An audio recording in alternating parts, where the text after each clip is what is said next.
দেখা হয় নাই চক্ষু মেলিয়া, ঘর হইতে দুই পা ফেলিয়া, একটি ধানের শীষের উপরে একটি শিশির বিন্দু। দেশি বিদেশি বিভিন্ন ফল সম্পর্কে আমরা অনেক কিছুই জানি, কিন্তু এই বিস্তারিত জানার পরেও রবি ঠাকুরের অমর উক্তি সত্য প্রমাণিত হয় যখন দেখি আমাদের অতি পরিচিত ফল কলা সম্পর্কেই আমাদের অধিকাংশের অজ্ঞতা বিদ্যমান।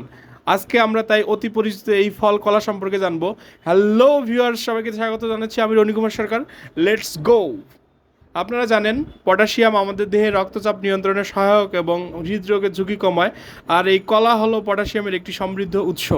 এছাড়াও কলাতে থাকা ভিটামিন বি 6 আমাদের মস্তিষ্কের কার্যক্ষমতা বৃদ্ধি করে এবং স্নায়ুতন্ত্রের জন্য এটি অত্যন্ত উপকারী। মজার ব্যাপার হচ্ছে কলা আমাদের হজমে সহায়তা করে থাকে। এছাড়া কলা খাওয়া আমাদের মানসিক স্বাস্থ্যের জন্যও উপকারী। যাদের মুড সুইং হয় বা ঘন ঘন মুড চেঞ্জ হয়, তারা কলা খেয়ে দেখতে পারেন। এটি আমাদের মুড ভালো করতে সাহায্য করে এবং মানসিক চাপ কমাতে কাজ করে। কারণ কলাতে উপস্থিত ট্রিপ্টোফ্যান নামক অ্যামাইনো অ্যাসিড শরীরে সেরাটনিন নামক রাসায়নিক পদার্থ উৎপাদন করতে সাহায্য করে, যা আমাদের মুড ভালো রাখে।